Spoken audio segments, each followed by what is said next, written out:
O Supremo é um Supremo de esquerda. Infelizmente, essa composição que foi feita para o Supremo são advogados lobistas. O Fachin é um lobista. O lobby dele foi feito pelo Joesley Batista. Quem apresentou o Fachin aos senadores foi o Ricardo Saldi, o blackmail, o correio negro do Joesley Batista, que levou o Fachin de gabinete em gabinete. Uma vergonha. Lobby. E é um homem de esquerda, advogado do Movimento Sem Terra, advogado da causa gay nacional, advogado dos sem teto, advogado do PT, lá no Paraná. Professor universitário, não preciso te dizer comunista, como todo professor universitário das universidades públicas federais, o SAM.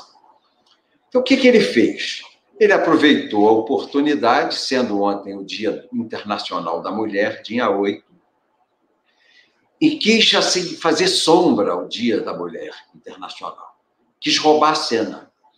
E aí anulou as decisões do inquérito feito pelo Moro lá na 13ª Vara Federal do Paraná, em Curitiba. Deve ser uma emulação regional. Ele deve ter ali uma emulação, aquelas coisas de inveja regional, dele contra o Moro lá no Paraná, ambos são do Paraná. Quem brilha mais aqui? Eu. Então, é uma questão de brilho paranaense entre ele e o Moro. E ele anulou os inquéritos da Lava Jato, dizendo que o Moro era incompetente. Olha isso, que coisa grave. E isso faz o seguinte, quando anula não é só para o Lula, é para todo mundo. Se o foro é incompetente para o Lula, é para a OAS, para o Odebrecht, é para todo mundo. Todo mundo volta a estaca zero. Todo aquele esforço nacional feito de combate à corrupção ruiu com essa decisão do ministro Fachin. Em função disso, nós estamos pedindo o impeachment dele. Isso é o primeiro. 2, a contribuição que ele está dando ao crime organizado. O Supremo do Brasil, como o Supremo da Venezuela, está colocando na rua todos os traficantes. Todos. Reparem o Supremo. Setembro do ano passado, o segundo homem do PCC em São Paulo, o que fazia a inter-relação Tribunal de Justiça, Assembleia Legislativa, Delegacia de Polícia e advogados, esse do PCC, ele foi posto em liberdade sob pena, no habeas corpus aqui no Supremo, sob pena dele pegar Covid. Olha a resposta do ministro. Covid na prisão. Agora, mês passado, o André do Rap, que é o homem mais importante do PCC de São Paulo, a Polícia Federal procurou por ele 4 anos, gastou 3,5 milhões na sua captura. Em 8 dias, o Supremo soltou. Ele pegou um avião, foi para Londrina, tomou um avião em Londrina, fugiu para o Paraguai. É o homem do PCC. É a organização criminosa mais rica de São Paulo e do Brasil.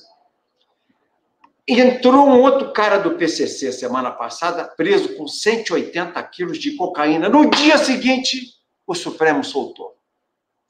No fim do ano, o Supremo soltou 30 mil criminosos, 30 mil de alta perigosidade, e mandou para casa, não se importando com o coronavírus. E aí o Fachin, o seu Fachin, comunista, advogado dos comunistas, revolucionário, maoísta, marxista, proibiu a polícia de entrar nas comunidades onde tem o entorpecente no Rio de Janeiro. A favela da Maré, que é por onde entra o entorpecente.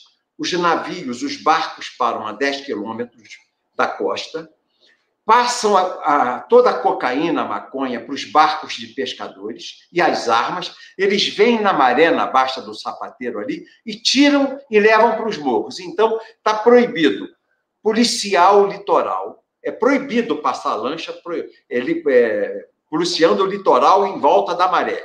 É proibido sobrevoar de helicóptero. É proibido sobrevoar o drone para fiscalizar o que está acontecendo lá.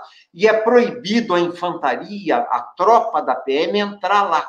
Então, é um reduto isolado para o crime. Não é só lá. É o Complexo do Alemão, que é o maior complexo de tráfico de entorpecente do Rio de Janeiro, é o complexo de Jacarepaguá, é o Morro de Dona Marta, é o Morro do Vindigal, é o Morro da Rocinha. Você não pode entrar com a polícia, não pode sobrevoar o helicóptero, não pode sobrevoar um drone, porque o Fachin proibiu. Para onde foram esses 30 mil presos que ele soltou e que não voltaram para a prisão? Para aquelas zonas de segurança dos criminosos, onde a polícia não pode ir. Eles não voltaram para a prisão e foram para a zona que eles têm, uma zona protegida pelo Fachin, onde o tráfico de entorpecente impera e a violência armada. Eu que moro no Rio, quero dizer a você, Berenice, que a hora que você andar na avenida, na linha amarela ou na linha vermelha, você vê meninos, jovens de 18, 19 anos, fortes, sarados de academia. Tem o piloto da moto e atrás um menino segurando um fuzil AR-15, 556 ou 1762. Mas isso é assim, 10 da manhã, meio-dia, 2 horas da tarde, 3 horas da tarde. Então, ele fez omisiou. Ele, por uma decisão sua legal, omisiou nas comunidades do Rio de Janeiro todos os bandidos do Brasil. Para quê? Tal na Venezuela como aqui. Como é que foi o processo na Venezuela? A Corte Constitucional venezuelana foi comprada pelo tráfico de entorpecentes, que financiou o regime de esquerda.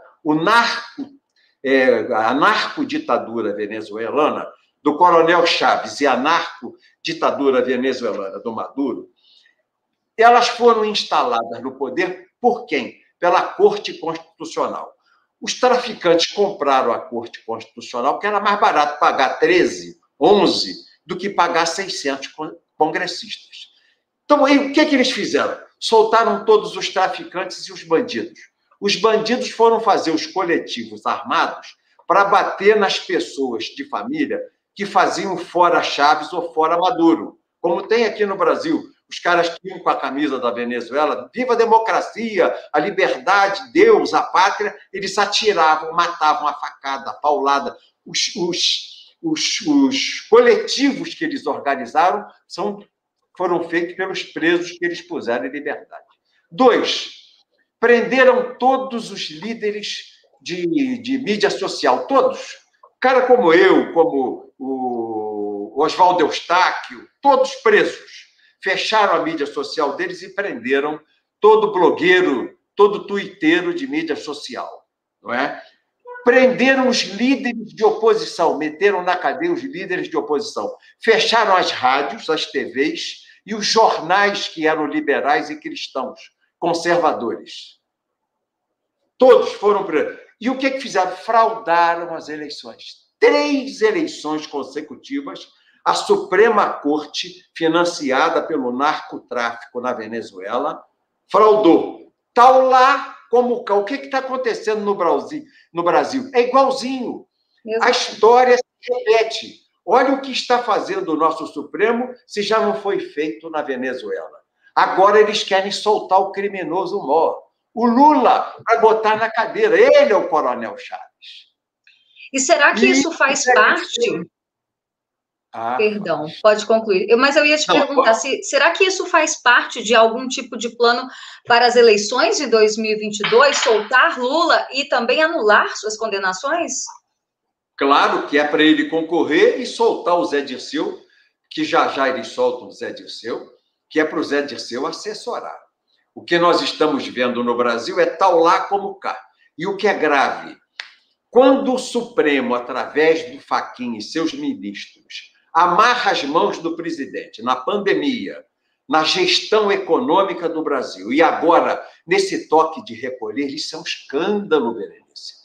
Toque de recolher é estado de sítio. Olha aqui, eu vou ler para você o artigo 137, que fala do estado de sítio. Estado de sítio. O presidente da República pode, ouvidos o Conselho da República e o Conselho de Defesa Nacional, solicitar ao Congresso Nacional autorização para decretar estado de sítio. O Congresso Nacional deve decidir por maioria absoluta.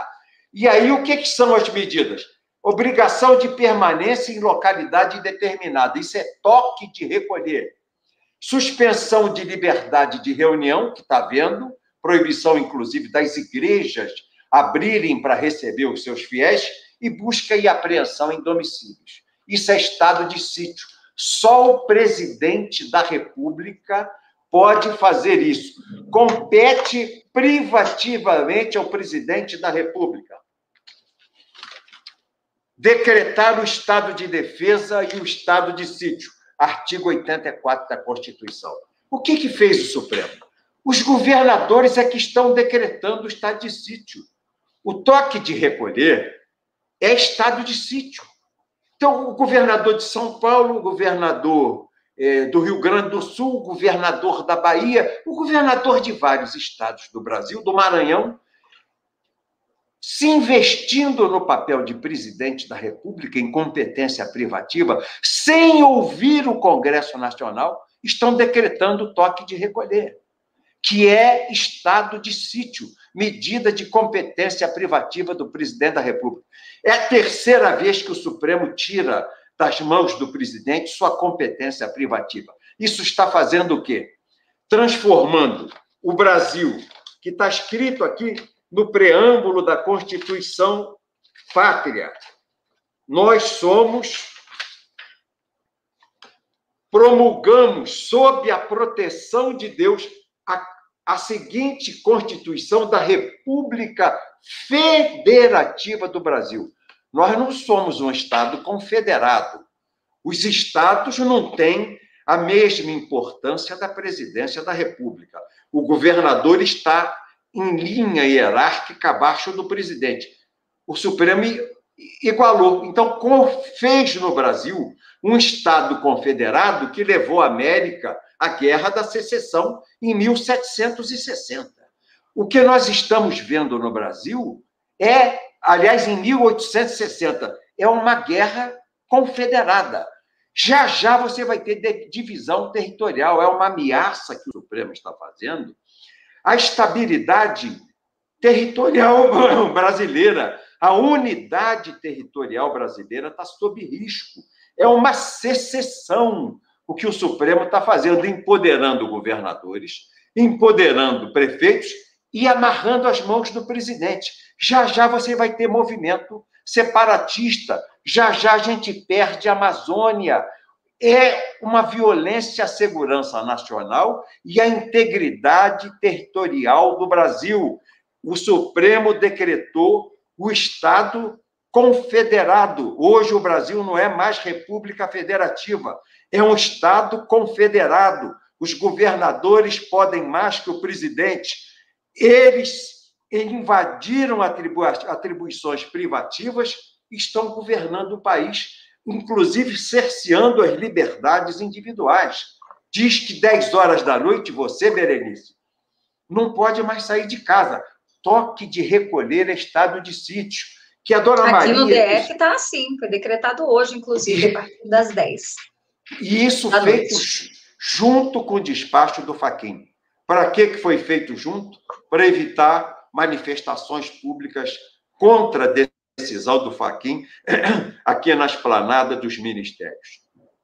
O governador fez uma julgada combinada, porque ele também decretou o estado de sítio aqui, contra a Constituição. Ele fez uma julgada combinada com o Supremo para dar total cobertura ao Supremo e livrar o Supremo de pressões populares que naturalmente aconteceriam aqui. Então, protege os criminosos, solta os traficantes, solta os bandidos, prende os conservadores, tomam dele a sua mídia social, fecham a imprensa conservadora, tal lá na Venezuela como cá no Brasil, e defraudam a eleição, como foi defraudada a eleição do ano passado para prefeito no Brasil. Aquele sistema de centralização no Tribunal Superior Eleitoral é para fraude, é para impedir o escrutínio público, que é constitucional. O escrutínio do voto é público, o voto é secreto. Você vota secretamente, eu voto secretamente, mas o seu voto é apurado aos olhos de todos. Não tem o seu nome assinado.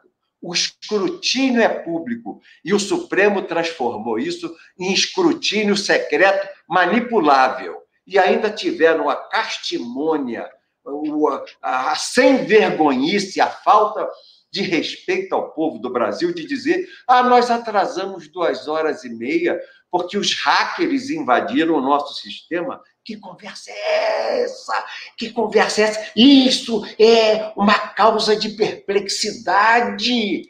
Berenice, isso dá perplexidade na gente. Só tem justiça eleitoral no Brasil. Levam 20 bilhões por ano de orçamento. A justiça eleitoral aqui é um palácio, é um castelo de rei. A rainha da Inglaterra não tem um palácio tão bonito. E o cara, no dia da eleição, erra, levando 20 bilhões de reais por ano. Está na hora do Brasil reagir. O presidente precisa invocar o artigo 142 da Constituição, porque a unidade territorial do Brasil, pela secessão, pelo empoderamento dos governadores contra o presidente da República, o Supremo está fazendo, na prática, o Estado Confederado do Brasil, Estados Confederados do Brasil, e suprimindo a República Federativa do Brasil, apostando na divisão dos nossos estados, na secessão, na ameaça da unidade territorial. Está na hora do presidente, como chefe supremo das Forças Armadas, ir lá no artigo 142 da Constituição e convocar as Forças Armadas para aposentar esses 11 ministros, manda para casa e se nomeia 11 juízes de carreira, togados, que não têm compromisso com partido político e nenhum grupo ideológico. Senão, eles vão levar o Brasil a uma revolução. O voto impresso, sem dúvida, é algo que nós ainda temos que lutar muito para que aconteça antes de 2022. Bom, mas para finalizar esse assunto da questão da decisão do ministro Fachin, né? Ontem e hoje, vimos artistas comemorando, abrindo champanhes caros, inclusive, além da Globo, o Foro de São Paulo também em festa, teve comemorações até nas prisões. O que o senhor acha disso? São todos criminosos. Esses artistas normalmente são cheiradores de cocaína. Os presos que estão sendo colocados em liberdade são fornecedores de cocaína. A Globo é conhecida no Brasil como a Legião da Santa Branca. Legião da Santa Branca. O pessoal lá é conhecido como a Vênus Platinada. Vênus Platinada, ó. Carreirinha, não é? Então, champanhe normalmente é a bebida do cheirador de cocaína. Todo cheirador de cocaína é bebedor de champanhe, normalmente. É uma coisa atrai a outra, não é? Porque borbulha, brilha, tem vida, a champanhe borbulha. Então, o cheirador de cocaína faz isso. O Lula tem que comemorar com a quadrilha dele do PT e os presos têm que comemorar, os caras que estão presos, porque eles vão compor os coletivos que vão massacrar os cristãos conservadores do Brasil.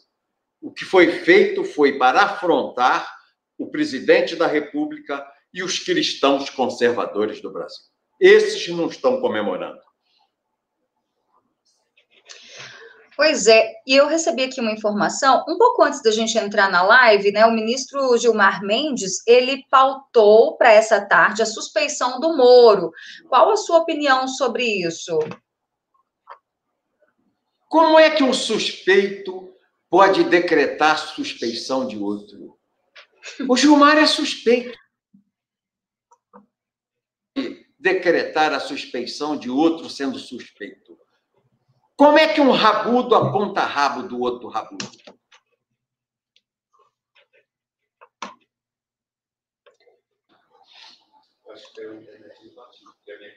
Como um rabudo, Berenice, pode pedir a suspeição de outro rabudo? Um suspeito investigando outro suspeito? Isso é uma falta de vergonha. Nós chegamos ao limite do Supremo Tribunal Federal. O Gilmar é o ministro mais odiado. Ele solta todos os traficantes do Brasil. Todos. Não é? Todos os corruptos traficantes ele solta. Ele é um suspeito de enriquecimento ilícito. Como é que ele pode julgar o moro de suspeição? Um suspeito julgando outro suspeito? É muito grave isso. Acabou. O Supremo transitou em julgado. Passou, acabou. Inclusive, o Lula estava pronto para discursar hoje, já havia marcado para as 14 horas, né, lá na Metalúrgica, esqueço-me o nome agora da cidade, onde ele sempre está presente. Ele ia discursar, né, após a decisão do Fachin, mas preferiu...